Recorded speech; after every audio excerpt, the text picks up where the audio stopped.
But where I think I'm hopeful, probably more hopeful than you, Laura, and I'm with you. We have these entrenched structures of capitalism and imperialism, and there's a big history, and they're not going to go away.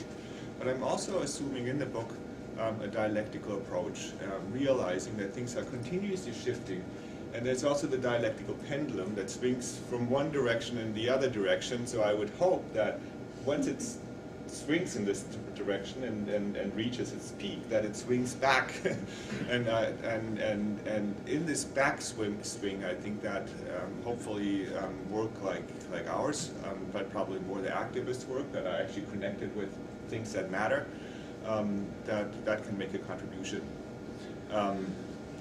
So, and on that note, also, I think what's really important, and this is where I'm going with my book, is that we cannot just think what are we going to do in terms of give us concrete kind of suggestions. I think we have to think in terms of the different layers of possibility. And I got these ideas from people like Harald Bauder in her activism, not necessarily through her writing, but her activism and the activists in No One Is Illegal, for example, in Toronto. You see them working with the state in very concrete ways to get detained migrant out of prison, for example, migrant family out of the prison. And they're working with the state, and they're quite effective doing that. On the other hand, they turn around and criticize the very state that they're working with, and really don't see. One of their postings on the web says Canada is illegal. Oh, yeah. So it's not the migrant that are illegal, but Canada is illegal because it exists on stolen land. It's based on it has a history of genocide, and it was founded on genocide. So they play both of these kind of visions at the same time, and quite effectively. And I don't think that we need to. And this is where contradictions come in too, that we can, it's not a contradiction, or yes it is a contradiction, but fine, we can live with this contradiction and we can work with this contradiction, and it's actually quite productive. It's a productive moment grappling with these contradictions and trying to do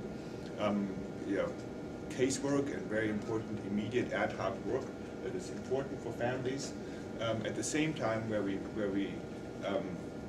envision and fight for radical fundamental change. It is in a way a contradiction, but it's part of the same project. It can be part of the same project. In the book I call this contingent possibility, and possibilia, heading towards the idea of utopia. Utopia I'm not too fond of, so I'm trying to think of... I love that idea, possibilia, that was great. Yeah. So possibilia means, I'm trying to connect possibility with utopia, because before I developed this term or come up with the term, I critique utopia, and utopia to me is something that is articulated in very concrete ways. When you think of utopia initially, Thomas More's book, Utopia, he described an island on the Pacific Ocean, and on the edges of the Atlantic Ocean, and he articulates it or describes it in very concrete ways. But to me, that's not the kind of possibilia that I'm advocating for. What I'm advocating for with the term possibilia is something that we don't have the language to describe yet, and that we don't have the political concepts to describe yet.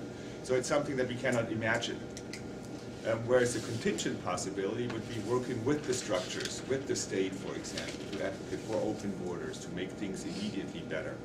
And we can use these different layers of possibility at the same time, and we should. We shouldn't focus on one only and forget about the other. But on the other hand, if we have these radical ideas that we want to pursue, we cannot do that without having sort of a concrete kind of goal, intermediate goal that we can actually pursue in practical terms.